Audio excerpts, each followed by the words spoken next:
don't feel right about not bringing anything to this party. I asked, but Chuck and Michelle, they insisted. Chuck! Welcome back to Sledgehammer Horror, guys. I am Ken Sledge, and let's talk horror. Now, today I am so happy to be joined by people that are part of an amazing production that is available now, Night of the Bastard. Now, Christian Ackerman, co-writer, producer, you guys have seen him on the show before. Christian, how you doing, man? I'm doing great, man. Thank you for having us back, or me back. Yeah. Oh man, it's amazing. When we worked together before, it was genuinely one of my favorite times I've ever done this. I got to pick your brain about some of the amazing things that you've worked on, and you guys can check that episode out if you haven't already down in the description. So let's talk about some people that I haven't had the pleasure of talking to yet. We have Jay Ruggieri. Jay, how you doing today, man? Good. How you doing? I'm doing very well. Jay, you are the cinematographer on the film. But you are also a director of photography on numerous shorts and indie features, kind of a jack of all trades. So how did you get involved in the genre and the things that you're doing? I think, I got involved through lighting, actually. That's how I got into cinematography. And I love lighting horrors. Horrors are like one of those kinds of genres where you can do some really cool stuff with lighting, and get away with it.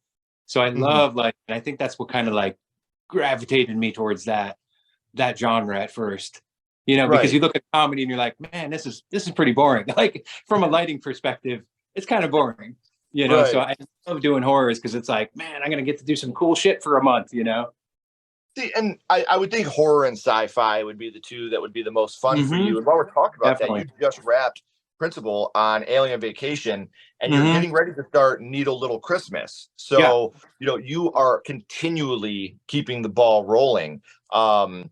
And you are actually, just so everybody knows, so it's not like some surprise here in a little bit, Jay is actually working right now. So he won't be able to stay with us for the whole time. But I hope you have an amazing time, Jay. I'll be back to you in just a couple seconds. Thank you. We also have the beautiful Lane Young. Lane, how are you? I'm great. Thanks for having me on. No, it is a very big honor to have you. Lane is a production designer. Besides Night of the Bastard, she's also worked on such titles as Family Vanished, House of Deadly Secrets, and Thank You, Eve. So what got you started doing production design? I actually started because I met Christian Ackerman on I was just like a lowly art PA when I was 19, and I met Ackerman and he brought me on to other gigs and kind of mentored me and helped me through it, and haven't stopped working in art department since. It's been great. So that's awesome. I love the high praise you have for Christian. He wanted me to let you know the check's in the mail. So that'll be there soon. Oh yeah, I forgot to mention Christian. That's right, Christian. Yeah. What about me? I tried to skip you because of that. Yankee hat you have on, but so no, it's amazing. So Lane, how did you get tied? Obviously, you've been friends with Christian for a while. Then, how did you get tied to this project?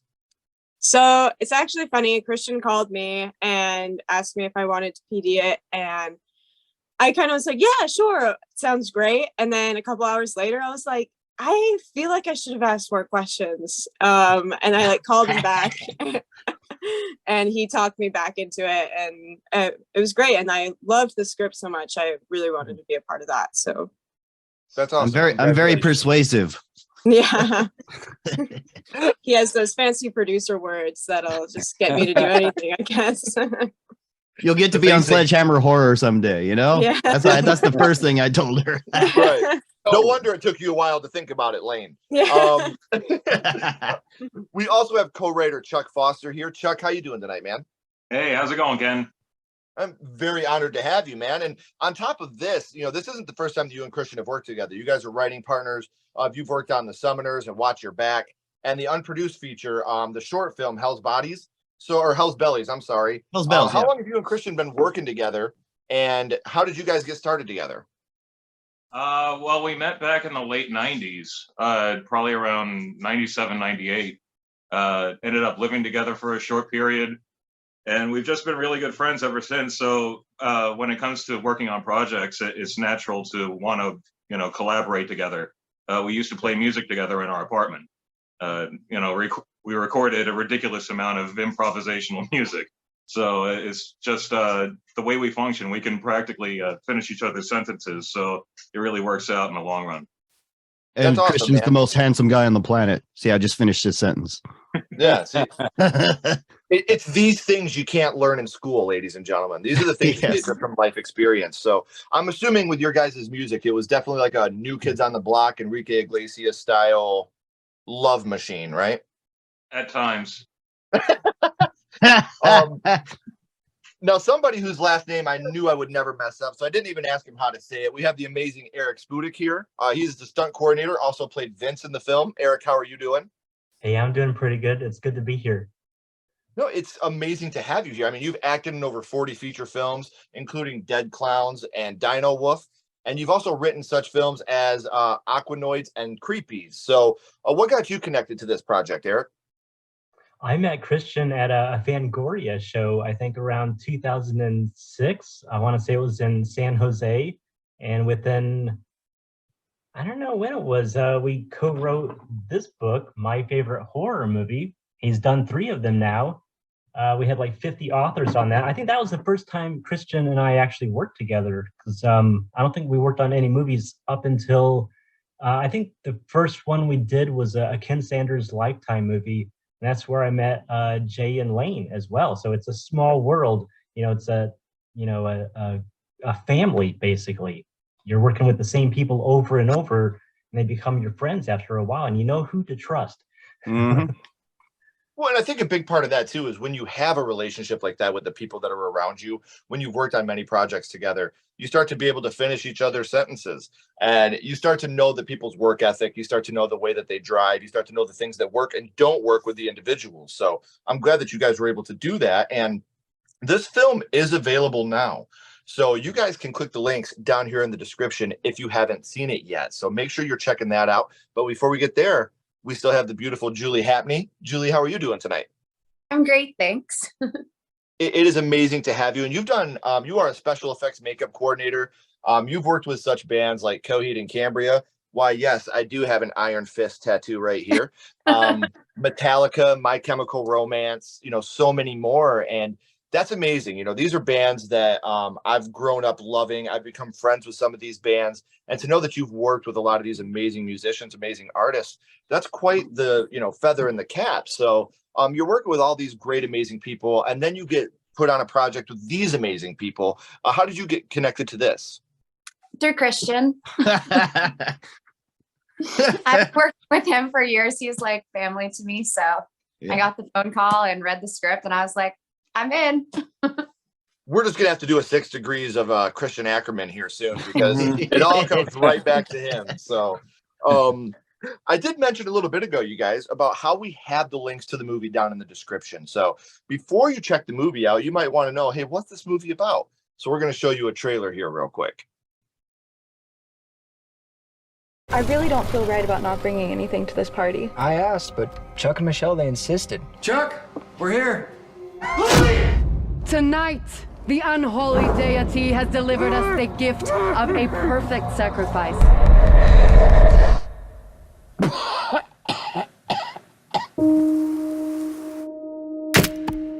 They're all dead.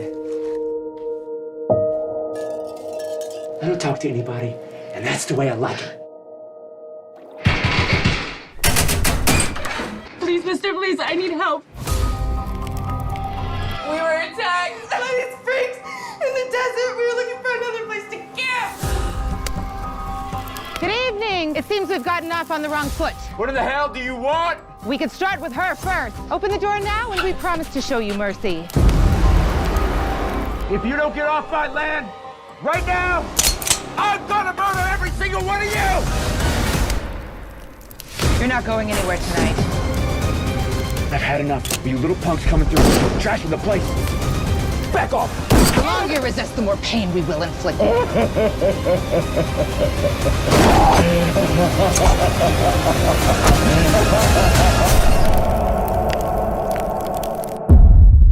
Call it a warm-up before the main attraction.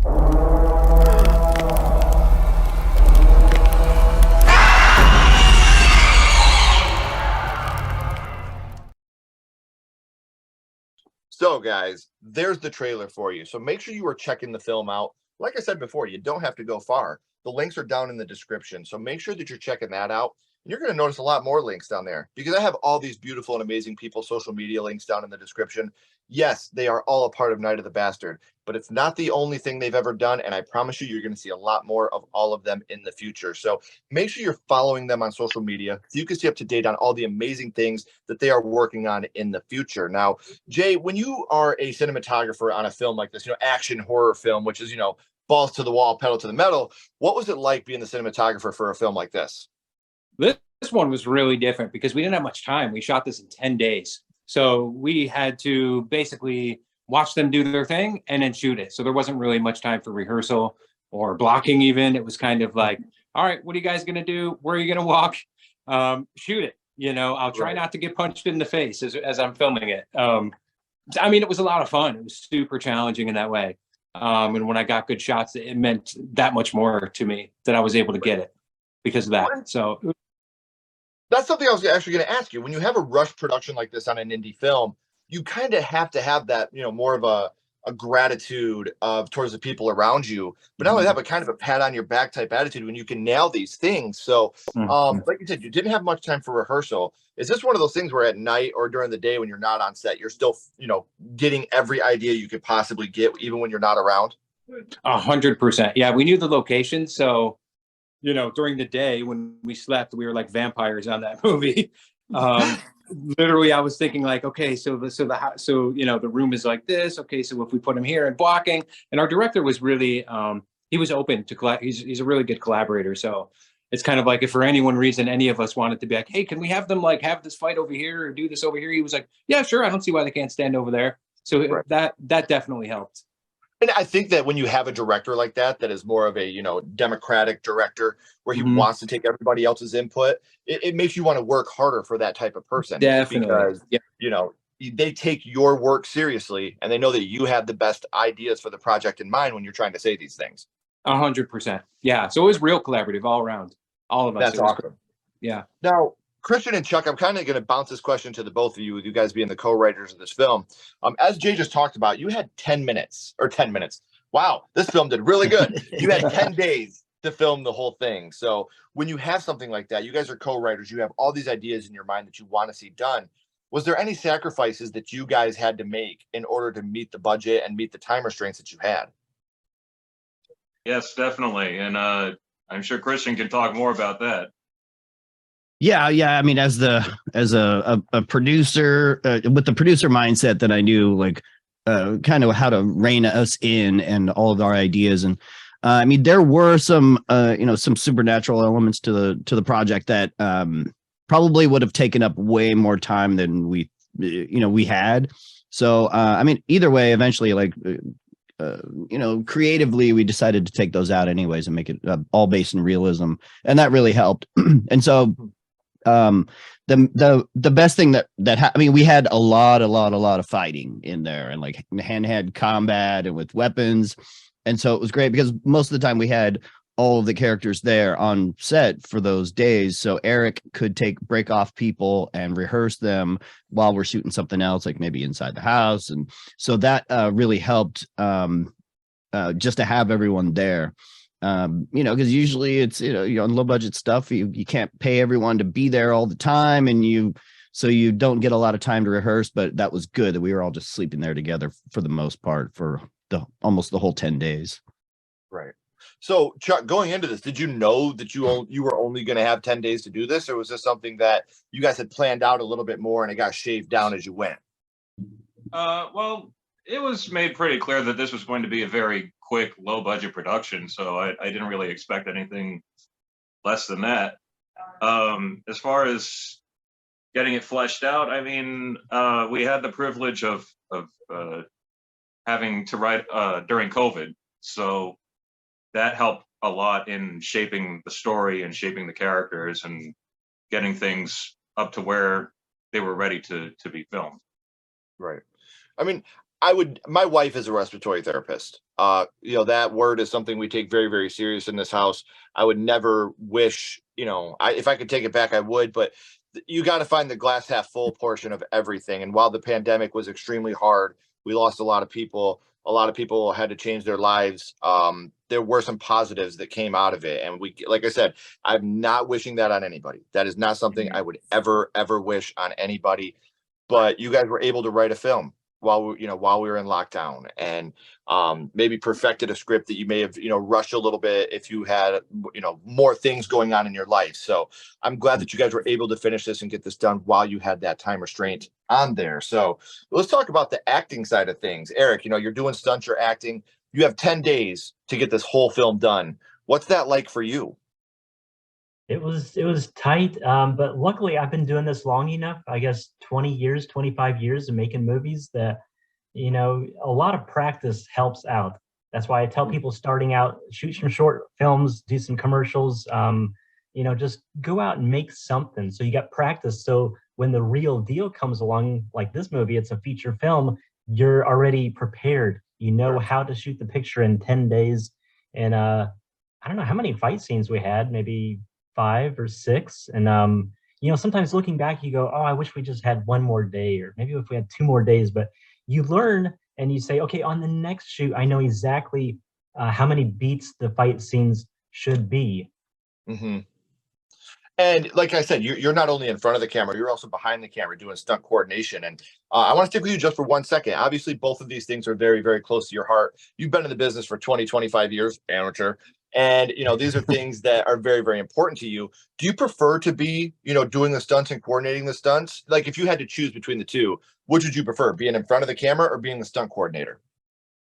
I would rather be in front of the camera, only because the stunt coordinator, he takes all the blame if somebody gets hurt or killed. The stunt coordinator is the first one that gets all the blame, and then they might not work in the business ever again. And right. I guess doing stunts, I've always been physical my whole life. I have too much energy. I don't know if it's all the soda I drank as a kid, all the candy, but I Yay, like Mom being and in Dad. front of the camera.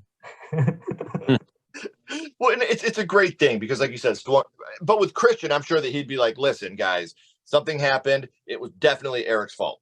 I have the faith that he would do that for you." So, oh yeah. I want to bounce to you real quick, Julie. Obviously, you like I said, you've worked with a lot of amazing people doing special effects, makeup, and stuff like that. Now, when you're working with musicians in comparison to working on a feature film, what are some of the differences that you have in an atmosphere like this? Do you want me to talk more about the music videos and how they're different, or more about the film and how film I mean, like when you go into a music video, I'm sure that that you're only going to be there for a day or two. On a feature film, being there for 10 days, you are already built up into all the different things you're doing. What is it like for you as preparation to be different between the two? Well, the thing with music videos is you might have a 27-hour day. You're not going to have a 27-hour day on a film set.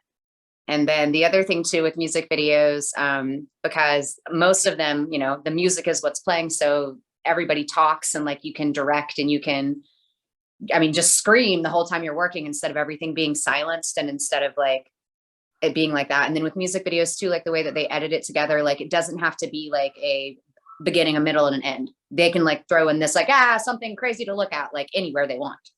And Rob Zombie kind of does that with his films.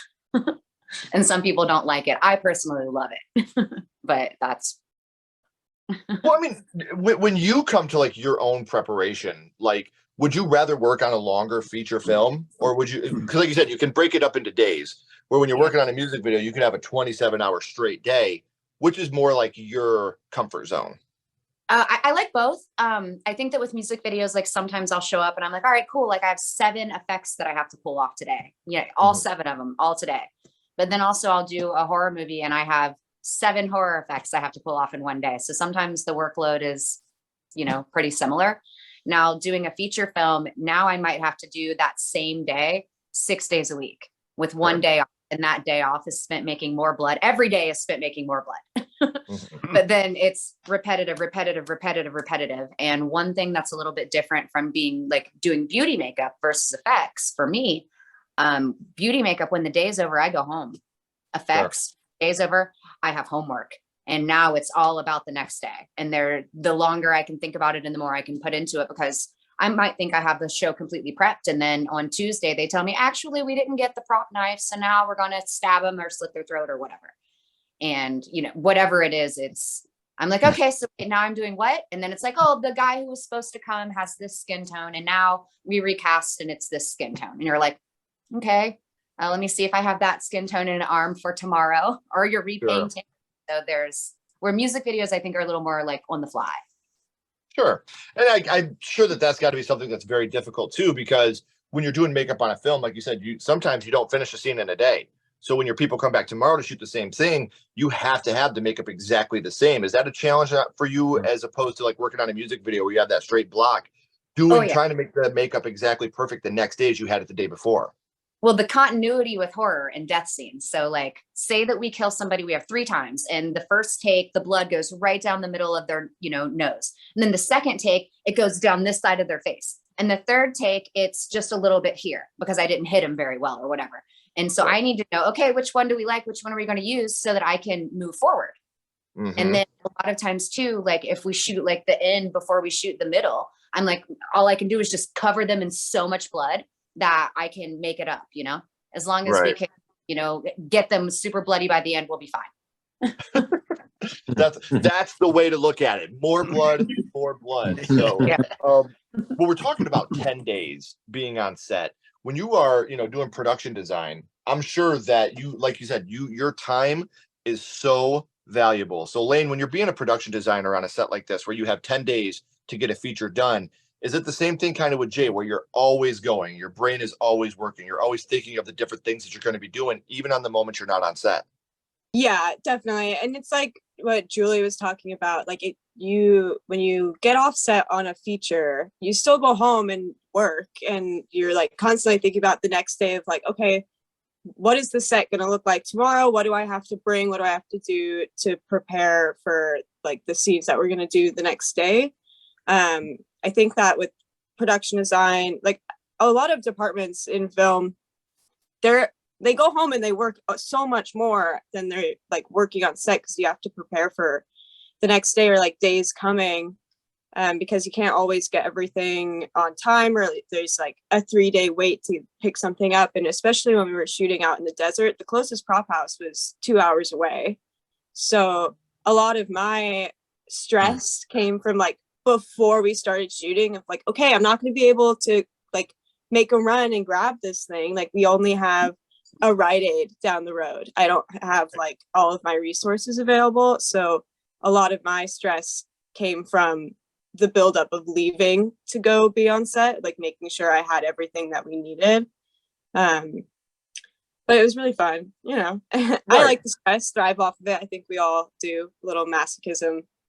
Of course. Yeah. For your horror fans, of course you do. Yeah. And one thing I genuinely love about this panel, because I've said this before, we love movies. We love horror movies. And, we always talk about the actors, the actresses, and the hard work that they do. And I'm not trying to poo-poo that, Eric. I know the hard work that you do, but being a stunt coordinator too, a lot of the people that you have here, whether it's your writers, your producers, your cinematographers, your special effects makeup, your production designer, these are the unsung heroes, especially in horror movies. A lot of people, when they think of Nightmare on Elm Street, they think of a red shirt with a glove. Robert Englund didn't come up with that.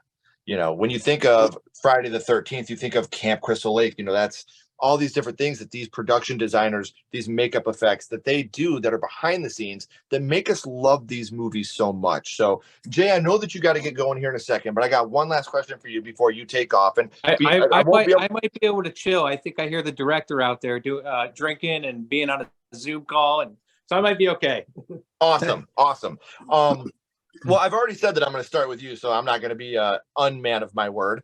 Awesome. Being a cinematographer on a feature like this, when you have this short amount of time, you're obviously looking for scenes and looking for shots that are going to make an impact, that are going to make people remember these things that you're doing. Now, without being spoilery, is there something that happened in the film that you yourself were super proud of as it happened? Like, yes, that is exactly how I wanted it. That happened the way it was supposed to happen. Patting yourself on the back. Did you guys just see that shit? Did you have that type of moment on this film? Yeah, definitely. Yeah. And that involved a lot of something that Julie did, something that Eric did, something that we all did, happens outside. And I think we got it on the first time. And we were all just like, holy shit, like that was amazing. Can we do it again? Do we need to do it again? It was just great. So, and it's a big moment. Yes. But yeah, there was a couple of those in this film that I was just super happy with that we got on the first time, and it was just everybody being prepared and bringing their A game, and at 3 a.m. Right. And that's the big thing. Like I said, actors and actresses, they have a very, very, very hard job. Their job is incredibly hard. I'm not trying to downplay the hard work that they do, but they wouldn't have a job if it wasn't for you guys and all the hard work that you do. So I kind of wanted to bring a light to that and all the hard work that you guys do on these sets. And it's not just for Night of the Bastard. All the things that you guys have done, like I said, these films wouldn't be the films they are without the people that are behind the scenes running everything. So from the bottom of my heart, and I know every horror fan, we all appreciate all the things you guys do behind the scenes because we dig a little deeper. And again, this is not, trying to shit on anybody else, but you don't get rom-com con, okay? People don't dress up like Ryan Gosling in The Notebook and go hang out in an auditorium for 6 hours, okay? That's what horror means to us. So we really love to dig deep. We love to go, horror fans are the biggest physical media collectors that I know because we love to watch behind the scenes. We love to see how things are made. We love to see how our favorite actors or actresses got into the makeup that they got into, how they chose the locations where they were going to film, because these things are all super important. And that's because of people like you that are working your asses off to make those things happen. So thank you all for that. Now, I want to bounce back to Christian and Chuck because, Jay, you just said something that with these two being the co-writers, I really wanted to bounce with. You got it on the first time. Do we need to do this again? Now, I know this would be another question for the director as well, but when you guys are in this moment and you know that you have an allotted amount of time, which is not the longest when you're trying to do a feature film, were there certain scenes where you were like, hey, if we can get this in one take, get it in one take? Did you guys have any moments like that throughout the film? Is that a question for me or Jay? Yeah, you and Chuck. Oh, okay. So yeah, Chuck wasn't on set. But yeah, I mean, when I'm producing, I usually try to stay out of the hair of everyone. I'm preparing. So, I mean, when especially, well, I mean, the best stuff that you really, that would be amazing if you can do it in one take and not have to do reset is special effects. And Julie, nailed it a few times where we didn't have to do it twice or have a second angle or anything. But that's usually where it really excels. But yeah, I don't know. I mean, there was one part where a character gets a ton of blood poured on him from a kill. And that was all one take because there was just no way we could do it again and find a shower for that guy because we didn't even have a shower on set. I don't think. Take him out back with the hose. Yeah. So Chuck, you weren't on set that when this was happening. When you go back and obviously, like I said, as a co-writer, this is your baby. This has gone from your brain to your heart, out your fingers onto paper with Christian, and then you get to watch the project, like the product, when it's in the editing process. What was it like for you watching this come to life? Well, I honestly didn't see anything from the film until I saw it in the theater January 13th. So that's awesome. Yeah, I had no idea what to expect up until then. I mean, I was actually very happy with what I saw. I mean, it is what it is, but I like crappy exploitation movies, and I think it has a charm in that direction. So, but yeah, I mean, there were certainly things that were adjustments, certain back stories to the characters, things like that for one reason or another were edited out. But I mean, really, I know from experience that my mom was, she was a makeup artist when I was growing up. So I understand what it's like to work on a film. I know things are going to change. I don't really go into it with any expectations. I don't even have characters' faces in mind because I know casting's going to change everything. So, it is what it is. It's all about the product being better and not about my ego. Sure. And like I said, especially when you have a 10-day, film schedule, I'm sure there are a lot of things that you guys wanted to be a part of the project that had to be cut because of those restraints. And the point is, though, and I always say this to everybody, you made a fucking movie.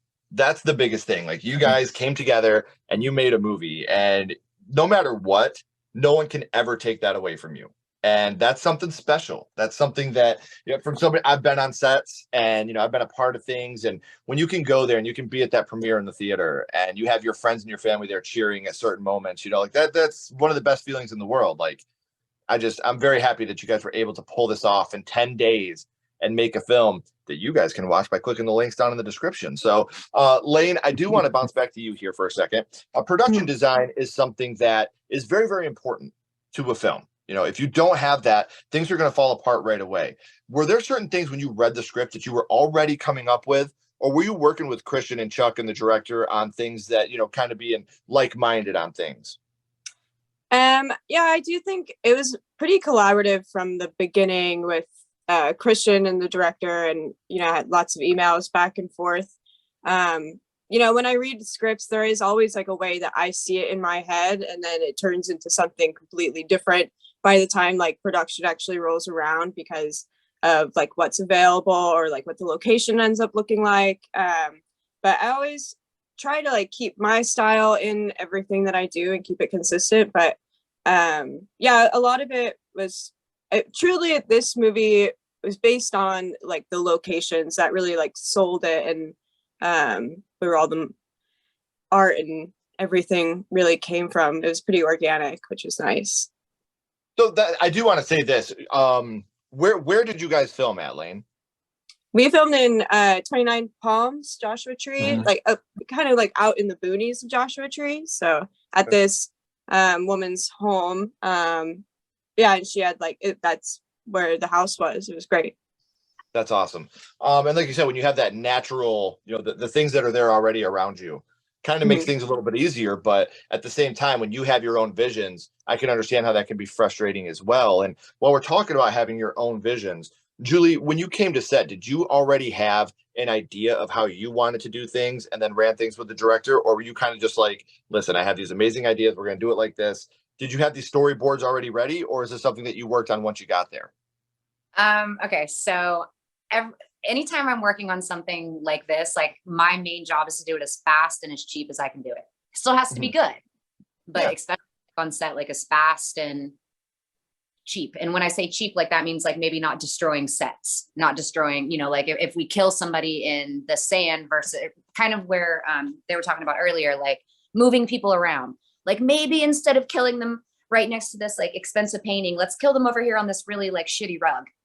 Right. Know, like that. It makes, you know, life easier. Well, if she's watching the video, your rug is very nice. Thank you for letting me. Hey. Well, in general. No, I'm just joking. But with these movies like this, you know, obviously, like I said, special effects, makeup, that's something very, very important. How long did you have to prepare to get ready for the role of what you were doing on this film alone? Ooh, I want to say less than 2 weeks. And then casting, they didn't have people cast until we were already like shooting. And so literally like somebody was going to die tomorrow. And I was like, cool, he arrives today. So I'm like, you know, trying to look at him, and I'm literally like, I think I'd already did silicone brush ups of stuff I needed to do, but like punching hair, you know, like gluing hair on, trying to make him look like, oh no, this guy has it, whatever, you know, trying to make it match best I can, as fast as I can on set. And then like certain things too, like I have a head, and the head that I have like doesn't really match like this part of the guy. So I'm like, cool, like the way he dies, we're going to just remove all of that part so that I don't have that to try and match. Well, it's a good thing that you have that luxury. Like, you know what? Fuck it. Rip his face off. We don't care. But I love the fact that you're like, you know, guys would show up on set and they're sitting there working, and you're just over there like. Literally. And I could see somebody over there just like, why is that lady tracing my face all the time? So it's amazing that you guys had such a tight-knit group. Now, have you guys all worked together on other projects, or was this the first project you guys all worked together on, like as a whole? I think Jay, Lane, and Julie and I all worked on a movie called Killer Under the Bed. And Jay was doing Steadicam on that. But yeah, that was a killer voodoo doll that we did for Lifetime. And that one's a wild one. It was starred Christy Swanson. We had a lot of fun on that. But I mean, I think I've worked with most, I obviously I've done, let's say, probably at least 10 projects with Jay, 15 movies with Lane, many things with Chuck we've done a million things for 25 years, and then Julie, at least 20 movies together. But you guys can talk outside of Who It else? was like a Happy Madison production. So, Yeah. Yeah. Eric, obviously, like you said, you've Oh been yeah, doing it. Eric. I don't see Eric there. Yeah, but Eric. Yeah, Eric and I. Yes. Eric, you've done over 40 features, and you've done your fair share of writing and stuff. When you get on a set like this, what's it like for you having to act and then also direct in a way, because you're a stunt coordinator, so you're directing the people that are around you as well. What is the challenge in being the actor and the stunt coordinator at the same time? It is tough because you're trying to remember your dialogue, and then they're like, okay, in 5 minutes you got to start rehearsing these actors for their fight scene, and I'm like, but I'm trying to remember my dialogue. Oh, okay, let me go back and forth, and then you coordinate the fight scene, but then they're like, okay, we're rolling on your acting, and you go back and you're like, oh gosh, what was my dialogue again? I'm so concentrated on the fight stuff, but that's why I love having multiple takes. That's why I don't do plays. I could never do Broadway. You get one take. If you belch or fart, you're over, but in a movie, you can do 10 takes if you have to, I mean, sometimes we don't have time, but I love that, being an actor, actress, production designer, stunt coordinator, special effects, makeup, it really is like playing a show versus recording a record when it comes to a musician. When you're doing a feature film, a short film, that's like making your record. You have all the time to sit there and polish it and work on the things that you're doing. But then when you are on Broadway, that's your live show. You have one chance to do this. The audience is right there in front of you. They're going to cheer, they're going to boo right away. So I do want to thank all six of you for taking the time out to hang out with me and, talk about this film a little bit, because obviously I'm a big Christian Ackerman fan, as I've heard you guys are too. You guys know that guy. Oh yeah. Likewise. Anytime that I get the chance to work with him or talk about some of the things that he's done, that's amazing to me. So being able to meet all of you has been truly, truly amazing. Now, before I let you guys go, I do want to bounce her back. We're going to go around the table again. I just want you to, if there's anything that you're working on in the future and what you have coming up next. I know that NDAs exist, so I know you can't go all the way into everything, but things that you have coming up working on that people can look out for. Let's start with you first this time, Julie. Oh, okay. Horror wise, coming out, I have Natty Knox, which stars Robert Englund, Danielle Harris, and Bill Moseley. And then I just came off of season 2 of Winning Time, which is an HBO show about the Los Angeles Lakers. Great show. And have another horror movie called Bloodthirst, starring Robert Lasardo and Tara Reid. That's supposed to come out in 2023. I have, what else? I feel like I'm forgetting a good one. I mean, with everything you just said, Those are pretty good. Those are all pretty good ones. Yeah. That Robert Englund guy, I've heard he's done a thing or two. So Yeah, that was a and then dream.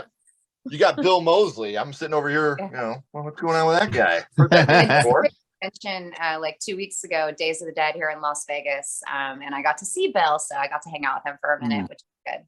And I think I'm going to do Days of the Dead in LA in, I think it's July or August. Yeah, that's awesome. I'm so happy for you, and congratulations on all the things that you're doing. That's amazing. So, what about you, Lane? What do you have coming up for us?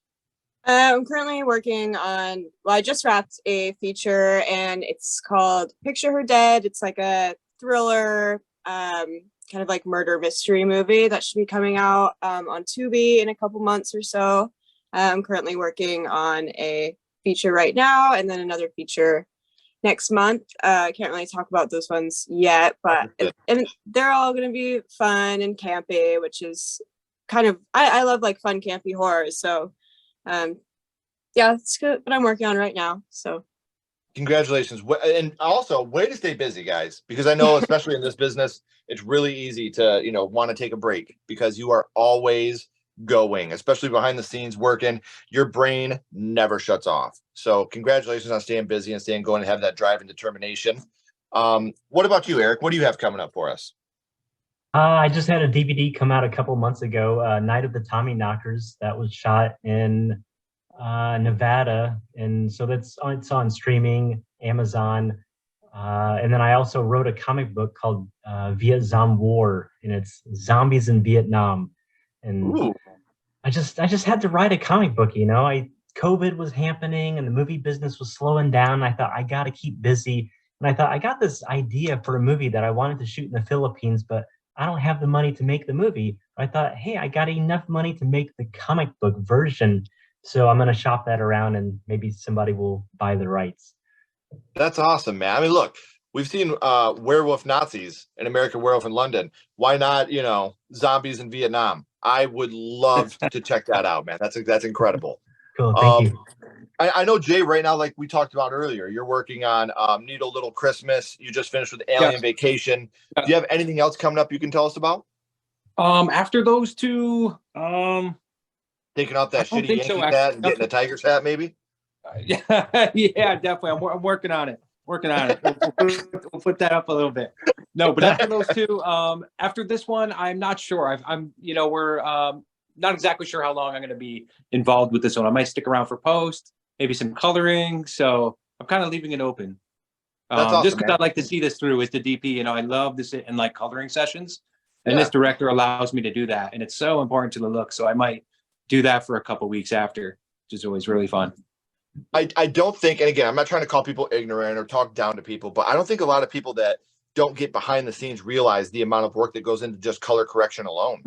All the hard work that you guys do with color correction and, in between takes, having the color palettes and things like that, like the hard work that you guys do, it's incredible. So I always watch movies. I always watch special features and stuff like that. And then once I started getting on sets, I realized all the hard work that you guys do. And I'm like, holy shit.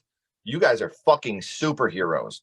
So thank you to all of you for all the hard work that you put in to make these amazing indie horror films happen, because throughout the pandemic, that's what fucking kept us going, man. Indie horror. And that the best thing about it is that the horror community has always been very safe, very serious. They worked their asses off. They were masked up. Some movies suffered because of it. Black Friday, the movie with Devin Sawa, Bruce Campbell, they can only have 10 extras at a time. You have a grocery store massacre, and you can only have up to 10 extras at a time. Movies were hampered by stuff like that, but you guys didn't stop working. You took yourself seriously, and you worked your asses off to make sure these films were still happening. So thank you guys so much. Now, Chuck, Christian, I know you guys are kind of a team. I'll start with you first this time, Chuck. What do you guys have coming up that you can kind of tell us about a little bit without Christian getting mad at you? Well, we have some book ideas that we're working on, talking about things like that. As far as our film, we're still going back and forth on ideas. Christian? Yes. Yeah. So I think right now I'm trying to figure out which of our ideas, which are dozens, that I want to do as a film that I can direct on a low budget.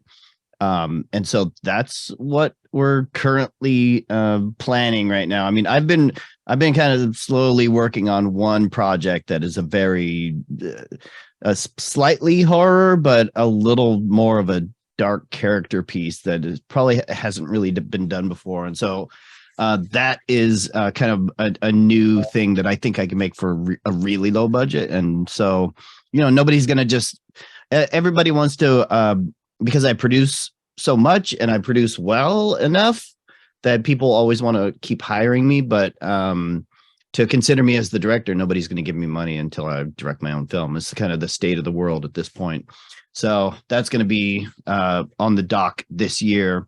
And I have a couple of films to produce that are coming up, like about 3 or 4 that are who knows like which ones are going to be greenlit. Well, 2 of them might be greenlit now, and they might be playing at the same, shooting at the same time. So that'll be a challenge. And then what else? Chuck's writing a book right now, so I'm planning on. We're talking about how to make that.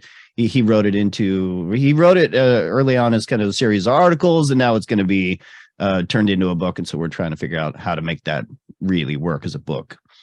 Congratulations, man. Yeah. If you open the book and the pictures pop up, I promise you I'll read it.